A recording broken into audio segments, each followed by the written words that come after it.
Державний департамент Сполучених Штатів Америки наказав виїхати з посольства США в Україні родинам державних службовців. Про це йдеться у повідомленні на сторінці посольства у Фейсбук. Причиною для їх від'їзду названо загрозу воєнних дій з боку Росії, що зберігається. Дипломатам дали дозвіл на добровільний, санкціонований від'їзд, залишаючи це на їхній розсуд. Неосновні співробітники посольства можуть вилетіти з України у США державним коштом. Санкціонований від'їзд передбачає, що дипломати можуть виїхати з України, якщо вони хочуть. Їхній від'їзд не обов'язковий. Також Держдепартамент Сполучених Штатів рекомендує усім своїм громадянам, які перебувають в Україні, виїхати, використовуючи доступні види транспорту. Статус розпорядження про від'їзд з посольства США буде переглянуто не пізніше, ніж за 30 днів. Слідом за США Велика Британія евакуює своїх дипломатів з України. Близько половини дипломатів залишать Україну через наростаючу загрозу російського вторгнення. Відповідне рішення оприлюднено на сторінці дипломатичного відомства у Твіттер. Деякі співробітники посольства та їхні сім'ї відкликаються з Києва у відповідь на зростаючу загрозу з боку Росії. Посольство Великої Британії залишається відкритим і продовжуватиме виконувати важливу роботу. У Міністерстві закордонних справ України вважають передчасним рішення Державного департаменту про від'їзд членів родин співробітників американської амбасади у Києві, а також надання частині співробітників можливості поїхати на добровільній основі. Українські дипломати назвали такий крок американської сторони проявом надмірної перестороги. Поважаючи право іноземних держав на забезпечення безпеки своїх дипломатичних місій, вважаємо такий крок передчасним і проявом надмірної перестороги. Фактично, кардинальних змін в безпековій ситуації впродовж останнього часу не відбулося. Загроза нових хвиль російської агресії залишається сталою з 2014 року, а накопичення російських військ біля державного кордону почалося ще в квітні минулого року. Верховний представник ЄС із зовнішньої та безпекової політики Жозеп Борель заявив, що зараз не бачить підстав вивозити родини своїх дипломатів з України через загрозу збройного наступу на країну, як це зробили вже США та Велика Британія. Він закликав не драматизувати ситуацію, поки перемовини з Росією тривають. Ми не збираємося робити те ж саме, оскільки не бачимо конкретних причин. Але секретар Блінкен повідомить нас, і я не думаю, що слід драматизувати ситуацію, поки тривають перемовини з Росією. Я не думаю, що ми маємо піти з України. Можливо, у секретаря Блінкена є більше інформації, якою він поділиться з нами. Зокрема, про відсутність намірів вивозити дипломатів з України заявили в Латвії, Чехії, Естонії, Данії та Польщі. Російські окупанти поранили українського воїна на Східному фронті. За повідомленням штабу Об'єднаних сил, він зараз у шпиталі. Стан бійця медики називають задовільним. Ворог зосередив вогневу активність на Луганщині. Поблизу Новозванівки гатили зі 122-мм артилерії. В районі Попасної та Золотого 4 зі 120-х мінометів, а оборонців Катеринівки та Причепилівки провокували вогнем гранатометів, кулеметів та стрілецької зброї. Також в напрямку Водяного, що на Приазов'ї, кілька разів били з 82 та 120-мм мінометів. Завдяки зусиллям наших воїнів рубежі українських підрозділів залишилися незмінними. Українські захисники відкривали вогонь у відповідь, не застосовуючи заборонене мінськими домовленостями озброєння, та змусили противника припинити обстріли. Станом на 11-ту годину поточної доби з боку російсько-окупаційних військ порушень режиму припинення вогню не зафіксовано. Втрат серед військовослужбовців Об'єднаних сил внаслідок дії ворога немає. 170 тонн високоточної американської зброї прибули до України цими вихідними. Оборонну допомогу від Сполучених Штатів загальною вартістю $200 мільйонів доставили 2 літаками. Йдеться про чергову партію протитанкових комплексів «Джевелін» та боєприпаси. Є й зброя, що раніше до України не постачалася. Гранатомети BDM або SMAWD. Це ручна одноразова реактивна граната, призначена для руйнування польових ворожих фортифікаційних споруд, пробування проходів у загородженнях та стінах будівель. Граната здатна пробити до 20 см бетону або 30 см цегляної стіни. Також BDM здатна знищити легко броньовану техніку. За чергову партію оборонної зброї подякував міністр оборони України Олексій Резніков. Окупаційного суддю судитимуть за державну зраду. Прокуратура Криму передала до суду обвинувачення щодо голови окупаційного Сімферопольського районного суду. До окупації півострова обвинувачений був суддею Центрального райсуду Сімферополя. Втім, у 2014 році він присягнув на вірність окупантам. За це він може відправитися за ґрати на 15 років. Обвинувачений надавав допомогу представникам держави-окупанта у переході судової системи України, що діяла в Криму, на відправлення правосуддя за законодавством РФ та сприяв окупаційним органам влади у придушенні спротивів окупації півострова з боку кримчан. Кібератака на урядові сайти у ніч з 13 на 14 січня була спрямована саме на знищення даних, а не на їх шифрування для подальшого продажу. Про це заявив міністр внутрішніх справ України Денис Монастирський. У ніч на 14 січня було скоєно хакерську атаку на низку українських урядових сайтів. Загалом було атаковано понад 70 державних ресурсів, 10 з яких зазнали несанкціонованого втручання. Служба безпеки України розслідує причетність російських спецслужб до кібератаки. У Держспецзв'язку заявили, що це була наймасштабніша атака на урядові веб-ресурси за останні 4 роки. Міністр також заявив, що портал «Дія», на який здійснювали атаку, зламати не вдалося, а дані українців не постраждали. Ця атака була масованою, скоординованою.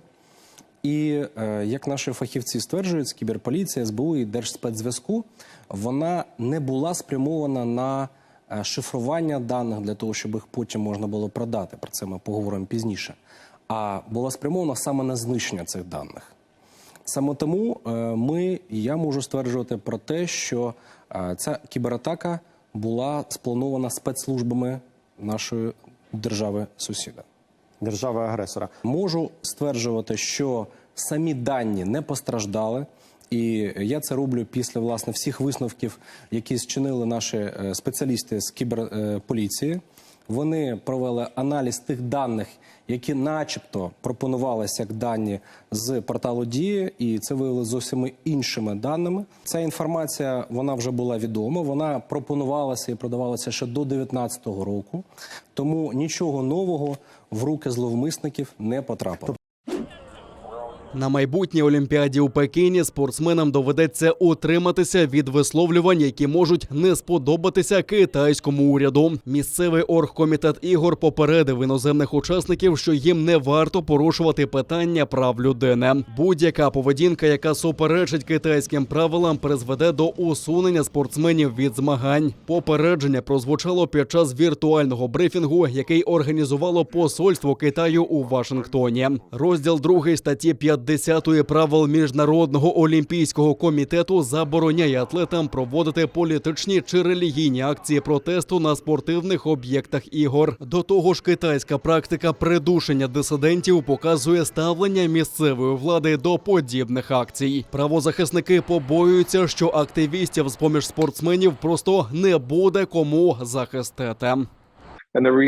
Розділ 2 статті 50 каже, що слід дотримуватися законів конкретної країни. Ми знаємо про ситуацію у сфері свободи самовираження у Китаї. Отже, спортсменам навряд чи нададуть будь-який захист. Китайські закони дуже розмиті. Якщо ви висловлюєтеся, то вас можуть звинуватити у поширенні чуток, порушенні правил суспільної безпеки, провокації насильства. Тобто ваша критика може бути розцінена як злочин.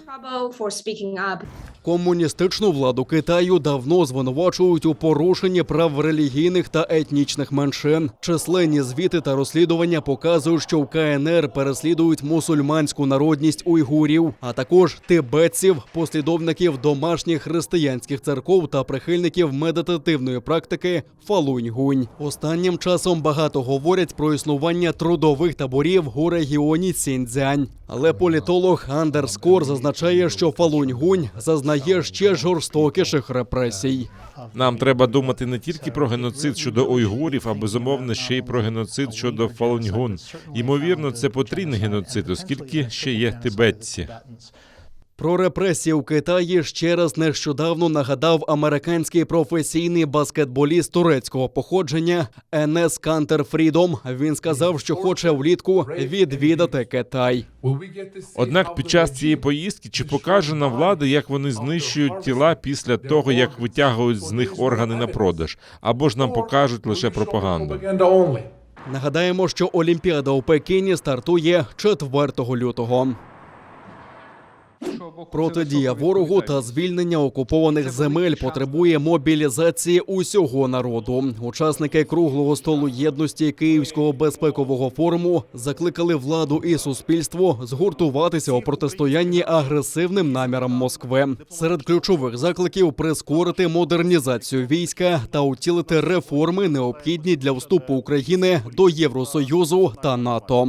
Смертельна загроза з боку Росії, яка нависає над Україною, а також справа відновлення територіальної цілісності України, деокупація Криму і повернення контролю над тимчасово окупованими районами Донбасу вимагають нашої колективної мобілізації. Заяву складали за участі меджлісу кримсько-татарського народу. Її текст мають виголосити з трибуни Верховної Ради України. На думку очільника представницького органу Рефата Чубарова, парламентарі також мають засвідчити, яким буде Крим після звільнення від окупантів. Він переконаний, що чітким сигналом для наших співвітчизників на півострові, усього українського суспільства та світової спільноти стане забезпечення природних прав корінного кримсько-татарського народу. Тепер ми прямуємо до розгляду закону щодо статусу кримсько-татарського народу. І зрозуміло, що ми маємо підходити, і не треба цього уникати щодо внесення змін до Конституції України щодо статусу Автономної Республіки Крим. І ми маємо дуже чітко зазначити, що ця автономія, сутність цієї автономії, вона виходить, випливає і виникає, якщо хочете, з права його корінного народу, кримсько-татарського народу, на самовизначення у складі української держави. Це просто, як для мене, питання справедливості, питання взагалі ставлення до себе, розуміння, хто ми такі, про що ми у майбутньому. Ухвалення цих законів – це врешті-решт не якийсь політичний сигнал, хоча це про політику. Це саме сигнал про те, як ми розуміємо наше ДНК. Учасники національного круглого столу запросили до діалогу президента України і закликали до співпраці та об'єднання проукраїнські сили. Владислав Стужук, Ельдар Ісматов, Заман, АТР. День Соборності у Києві відзначили, узявшись за руки. Сотні людей зробили це на мосту Потона над Дніпром. Уже багато років це символізує об'єднання України. 22 січня 1919 року акт Злуки проголосив об'єднання Української Народної Республіки та Західноукраїнської Народної Республіки в єдину державу. Проте уже за кілька тижнів більшовики окупували Київ. Потім Польща захопила Східну Галичину, а Чехословаччина – Закарпаття. Нас завжди роз'єднують по берегам Дніпра, берегам Збруча. Ми навпаки показуємо, що оцей міст символічно, який ми об'єднуємо своїми руками, це і є оце символічне об'єднання зараз сучасних українців, які кажуть, ні, ми єдині, не треба нас роз'єднувати. Колони прямують на зустріч одна одній і несуть 30-метрові прапори. Під час зустрічі об'єднують їх воєдино. На честь події над річкою Дніпро також підняли у повітря гігантський прапор України. Заступник директора однієї з київських шкіл прийшла сама і привела своїх учнів. Ми дуже хочемо, щоб наші діти, які разом з нами сьогодні тут знаходяться, завжди пам'ятали, що тільки об'єднавшись, взявшись за руки, ми зможемо побудувати кращу Україну, яка буде мирна, яка буде сильна, яка буде непоборна. Сьогодні День Злуки, 22 січня об'єдналися лівий і правий берег України. Вони всі одної нації і мають бути разом. Перша масштабна акція на честь акту злуки відбулася в Україні 21 січня 1990 року. Тоді тисячі людей, узявшись за руки, створили живий ланцюг від Львова до Києва. Він протягся приблизно на 700 кілометрів.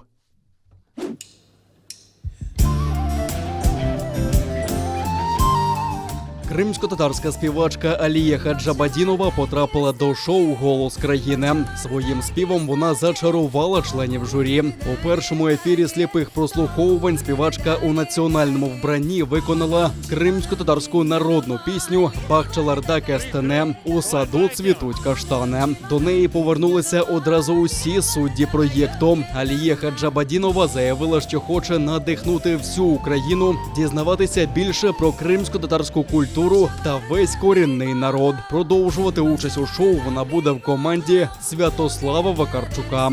Нашого «Голос країни» я прийшла, щоб показати, наскільки прекрасні кримсько-татарські пісні. Це скарб нашого народу.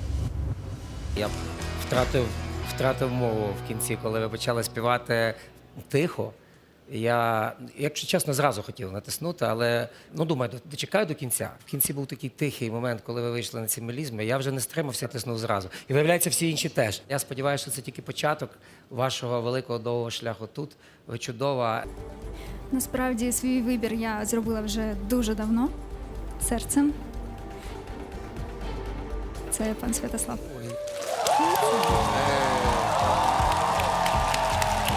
Вітаємо, вітаємо!